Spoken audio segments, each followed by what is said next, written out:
everybody, this is going to be a more laid-back work video where I kind of show you an unfiltered look at how I pencil a comic book page.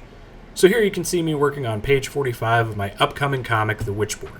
I wanted to show off a little bit of how I pencil the page from sketch to finish. As I'm working, you'll notice I'll pick up some small écorché statues that I have of the human body. These models are made possible on ArtStation by Chris Fisher and on CG Trader by Victor G3D. I like having these at an arm's length whenever I'm drawing, just so I can double check my posing, my anatomy, or any other small bit of detail that I don't remember right off the top of my head. And they look cool and make me look smart.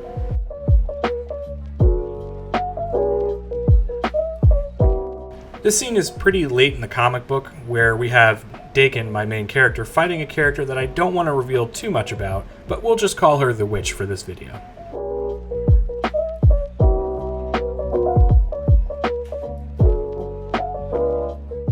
You can see I don't always follow every sketch that I've made previously. This is why it's important to do your early work in a non-photo blue pencil, so that when you want to go to scan the drawing for inking later, you don't have to worry about picking up any lines that do not belong in the drawing.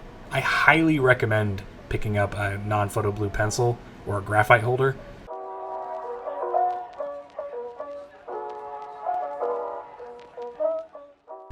So the main thing about these middle panels, the one with the witch and Dakin kind of lunging forward, is that I want to make sure that these characters look like they are in movement. Not about to move, not finished moving. I want to show them in a pose that describes what their movement was and what it's going to be.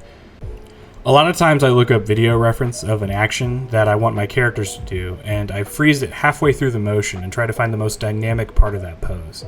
Because that way it looks like the character is about to do something and has done something. It's the most effective way of communicating. You really don't want to have the beginning of a movement or the ending of a movement, because then there's nothing for the reader to imagine in between those two shots. It's just the beginning or the end. You want to have something that's mid-movement so that you can kind of freeze it in time and let the reader imagine what has happened and what will happen.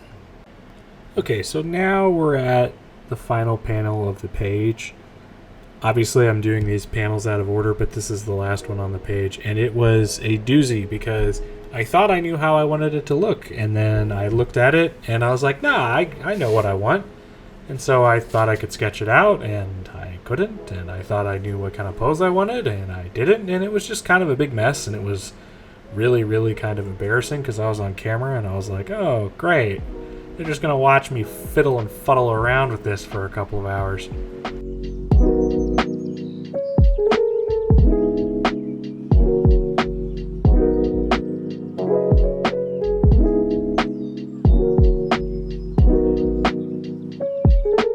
So I hopped over to Clip Studio Paint and did what everyone should do before they start drawing a comic book panel, and that's pose it out with some figures or some 3D models, and just try to make sure that, you know, the human body can actually move the way that in your mind you think it can move. I cannot tell you how many times this has saved my butt.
finally gotten the bottom panel kind of worked out. I'm going to go ahead and draw these vines around the panels up top.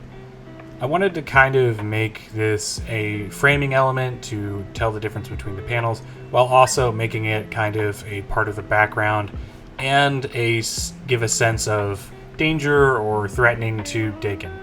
I also wanted to wrap around and give the sense that it was kind of crushing the panels. Kind of like that bus that you've seen if you're an advertising student and you kind of wish you didn't, because now nothing that you do will be cool again because that's a really awesome bus. And I just wanted to try to give that sense of kind of threatening, of instant danger, and that feeling of just kind of claustrophobia as Dakin weaves his way through the enchanted vines that are now attacking it.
So overall, this page was kind of difficult. There was a lot of different things that I wanted to change by the time I got to it, and I think there's going to be even more things that I change by the time I get to ink it. But overall, I really like how it turned out for this penciling session. I kind of like the sense of flow and action that all of the panels kind of just run into each other. And I really can't wait to finish it off with a good bit of inking and some coloring.